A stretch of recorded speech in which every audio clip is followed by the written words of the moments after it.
Hello, welcome and नमस्कार दोस्तों। स्वागत है आपका अपने यूट्यूब चैनल ओनली सक्सेस में। आज के इस वीडियो में हम लोग बात करेंगे ये जो टीजीटी-पीडी का एग्ज़ाम है और जो नया आयोग का गठन है, इसके बारे में बात करेंगे। बीएड बीटीसी का जो विवाद है सुप्रीम कोर्ट में आज उसकी हियरिंग थी, उसके बारे में बात करेंगे। और लंच के बाद हियरिंग में क्या हुआ, ये सारी बातें।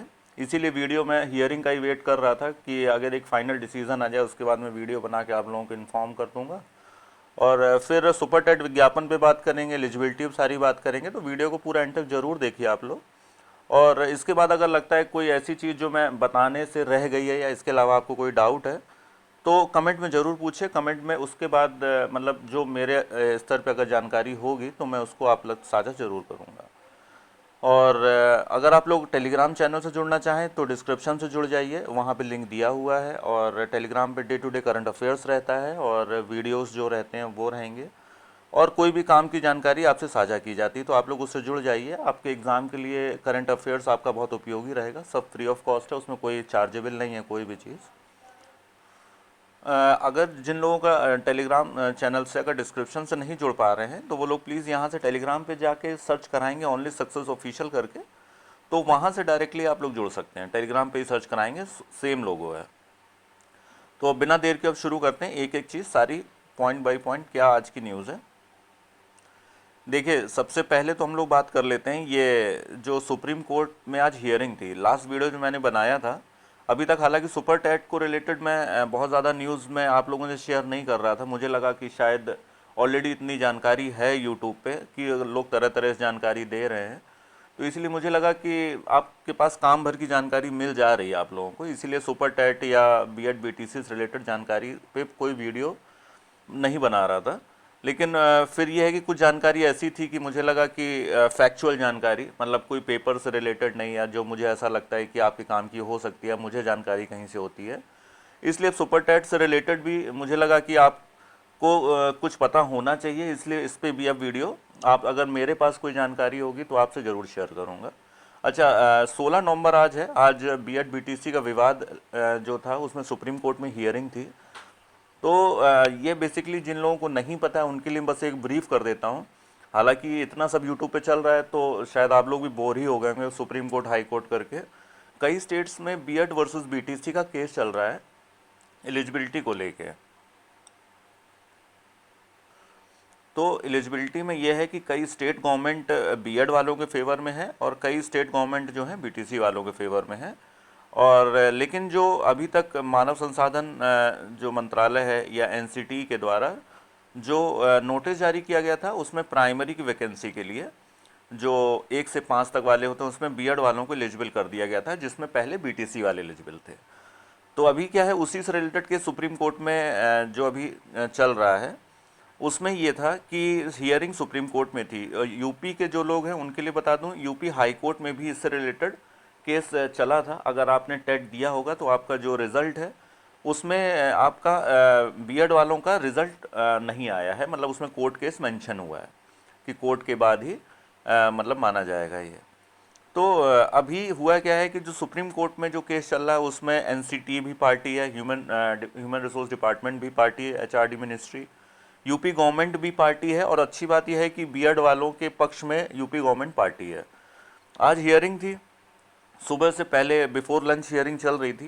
बिफोर लंच की हियरिंग के बाद में ऑटोमेटिकली कोर्ट नंबर 3 पे उसको शिफ्ट कर दिया गया कि लंच के बाद होगी। जज की बेंच भी बदल गई कोर्ट नंबर 3 में। लेकिन हुआ यह है कि आज इसमें हियरिंग पूरी तरह हुई नहीं है, इसका फिर से आज शिफ्ट कर दिया गया है। जो भी मतलब पूरी हियरिंग नहीं हो पाई, अगली डेट लगा दी गई है नवंबर 24। तो अब 24 में देखिए, इसमें बहुत ज़्यादा पैनिक मत होइए आप लोग। तो पैनिक इसलिए नहीं होना है कि अब ये एलटी के केस की तरह जो लोग एलटी का विज्ञापन का वेट कर रहे हैं वो मामला दूसरा है, ये मामला दूसरा है, ये सुप्रीम कोर्ट में मामला चल रहा है। तो बहुत ज़्यादा खिंचेगा नहीं। और लगभग इसमें सब कुछ तय है। पार्टी बहुत ज़्यादा हैं इसमें, और बना रखा है। बीएड के भी कई सारे छात्र हैं और बीटीसी वाले ही है ओपोनेंट्स में। तो सारी चीज़ें हैं। 24 नवंबर को जो भी होगा फाइनल हो जाएगा मुझे लग रहा है, और बहुत ज़्यादा इसमें कुछ होने का गुंजाइश है नहीं। अच्छा, अब इसमें अब बात कर लेते हैं ये सुपर टेट का जो विज्ञापन है इसको लेके। सुपर टेट के विज्ञापन के बारे में मैं बता दूं कि लास्ट वीडियो मैंने आपको बोला था कि आना है, बिल्कुल आना है, आपका सुपर टेट की वैकेंसी आएगी। कब तक आएगी किसी को नहीं पता है, नेक्स्ट ईयर ही आएगी फॉर श्योर। अभी इस ईयर 2023 या अगले 3-4 महीने में भी वैकेंसी नहीं आने वाली है। और वैकेंसी जब भी आएगी, एक पहली बात, दो चीज़ें होंगी, आपका टेट एग्ज़ाम कंप्लीट हो चुका होगा, यूपी टेट। दूसरा, बीएड और जो बीटीसी वाला जो विवाद है ये हल हो चुका होगा। क्योंकि इन दोनों ही केसेस में अगर जो बीएड वाले हैं वो ये बिल्कुल भ्रम में मत, मतलब कि एकदम टेंशन ना लें कि अगर वैकेंसी आ जाएगी तो वो लोग एलिजिबिलिटी से बाहर रहेंगे, ऐसा नहीं है। और ये दोनों ही चीज़ें जब हो जाएंगी उसके बाद ही सुपर टेट की वैकेंसी आएगी। और तब तक आपको करना क्या है कि आप लोग, जो आपको तैयारी है, अगर सुपर टेट टारगेट कर रहे हैं तो अपना जो भी पोर्शन है इजी पोर्शन से शुरू करिए, जितना आप कर सकते हैं। फालतू के कोर्सेज मत खरीदिए अभी, मतलब मैं नहीं कह रहा पढ़िए मत, अभी ज़रूरत नहीं है। जब भी ये दोनों चीज़ें, जब आपका टेट हो जाए, ये सारी चीज़ें हो जाएं, आपको उसके बाद 2-3 महीने का समय मिलेगा पर्याप्त। तब आप 2, 4, 5, 10 हज़ार जितना भी आपको कोर्स लेना है, कैसे भी करना है, खर्च करके अपना पढ़ते रहिए। लेकिन अभी फालतू में जो न्यूज़पेपर की न्यूज़ है या जो यूट्यूब में जो थंबनेल बना बना के, या इस महीने वैकेंसी उस महीने वैकेंसी में, मतलब मुझे लगता है कि फालतू में पैसे ही वेस्ट होंगे। और फिर बाकी आप जो करना चाहें वो आप कर लीजिए।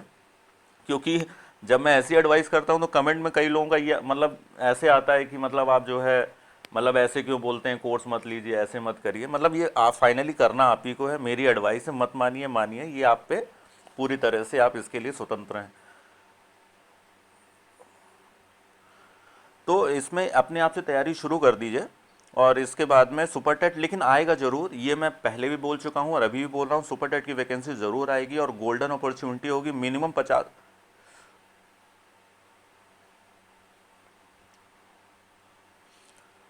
50,000 आएगी, और इससे ज़्यादा आती है तो सबके लिए अच्छा है। तो तैयारी आप ज़रूर करिए, लेकिन फालतू के पैसे अभी खर्च मत करिए।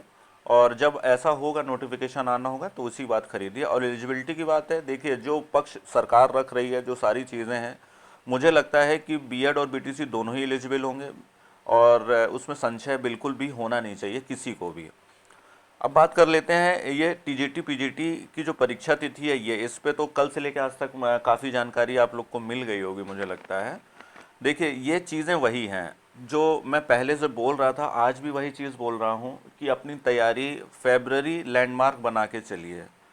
मैंने हर वीडियो में यही बोला है। जब हर आदमी ये बोलता है आयोग का गठन होगा, टीजीटी पीजीटी निरस्त हो जाएगा, ये हो जाएगा, अभी नहीं होगा, तभी नहीं होगा, पता नहीं कब होगा, अगली साल होगा, मई जून में होगा, या मतलब ये सब बहुत सारी बातें हो रही थी। तो अभी क्या है कि जो भी नया आयोग है, सबसे पहली बात तो ये है कि अभी नया आयोग गठन जैसी कोई, बस सिर्फ एक बात है जो हर साल चलती है, इस साल भी एक रूटीनल बात है, हो गई है।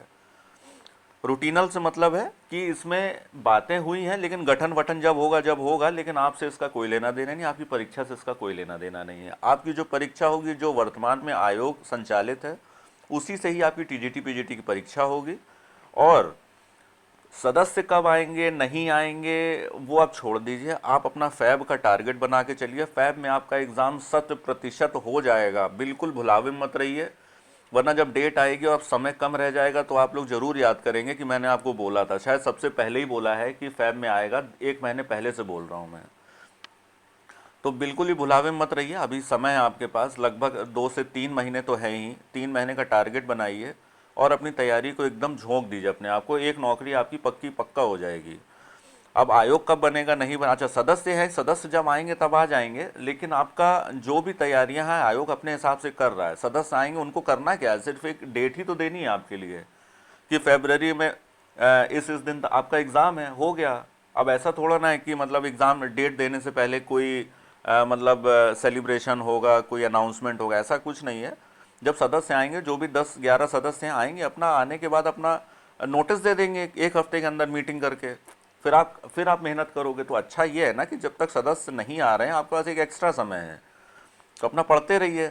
और सदस्य से आपके एग्ज़ाम से फिलहाल अभी कोई लेना देना नहीं है। आपके पास 90 दिन का समय है। फैब कोई भी हो सकता है, 15 फैब हो सकता है, 20 हो सकता है, 25 हो सकता है, लेकिन मार्च नहीं जाएगा, ये मैं पहले ही बोल चुका हूँ आपको। क्योंकि मार्च वार्च में बोर्ड एग्ज़ाम रहते हैं, स्कूल खाली नहीं होते हैं। और ये जो आपकी परीक्षा है, जो वर्तमान में जो चेयरमैन साहब हैं उनको अपने कार्यकाल में ही करानी है। अप्रैल में उनका रिटायरमेंट है, ये मैं बता चुका हूँ पहले से। तो मई जून में जाने की अभी कोई संभावना नहीं है, दूर दूर तक नहीं है। कौन क्या कह रहा है मैं नहीं समझ पा रहा हूँ, उनको क्यों कह रहे हैं, कैसे कह रहे हैं, लेकिन मैं जो बोल रहा हूँ, अगर आप ये वीडियो देख रहे हैं तो मान के चलता हूँ कि आपको कहीं ना कहीं थोड़ा लगता ही होगा कि आपके लिए कोई भी जानकारी काम की आ रही है। तो आप फैब को टारगेट बना के ही एग्ज़ाम की तैयारी करिए, और निश्चित मानिए अभी 90 दिन है, बहुत हैं आपके पास। और तैयारी करने के लिए आप जिस भी फेज़ में है, शुरुआती फेज़ में है, बीच में है, तैयारी ख़त्म हो गई है अगर, तो बिल्कुल डीमोटिवेट मत होइए, अपने आप को बिल्कुल ढीला मत छोड़िए, तैयारी करिए, रिवीजन करते रहिए। क्योंकि यही वो समय है कि लास्ट में जब आपकी पढ़ाई नहीं होती है और आप जो है कंपटीशन से बाहर हो जाते हैं, फिर आप अगली वैकेंसी का वेट करते हैं, जो कि 5 साल में आएगी, 3 साल में, किसी को नहीं पता। बाकी लोग आंदोलन कर रहे हैं, चीज़ें हैं, लोग जैसे धरना प्रदर्शन भी कल कर रहे थे, तो शायद उनके जो उप सचिव हैं उनकी नियुक्ति भी की गई है। और हो सकता है सरकार थोड़ा बहुत दबाव में आई हो, लेकिन ये तो होना ही था। इसको लेके मेरी कोई ऐसी वो नहीं है कि इस वजह से दबाव में उप सचिव की नियुक्ति हो गई, ऐसा मुझे नहीं लगता। क्योंकि उनकी तैयारी फैब के हिसाब से चल रही है, वो अपने हिसाब से करेंगे और तैयारी के हिसाब से परीक्षा हो जाएगी। अब जो सारी बातें हैं, अगर इसके अलावा आपको ऐसा लगता है, कोई डाउट है, कोई ऐसी जानकारी जो पूरी आप तक नहीं पहुंच पाई है, तो आप लोग प्लीज़ कमेंट में ज़रूर बताइए। और बाकी इसी तरह जुड़े रहिए, स्वस्थ रहिए, मस्त रहिए। और चैनल को अगर सब्सक्राइब आप लोगों ने नहीं किया है तो आपसे अनुरोध है कि इस चैनल को प्लीज़ सब्सक्राइब ज़रूर करिए। बस बहुत बहुत धन्यवाद।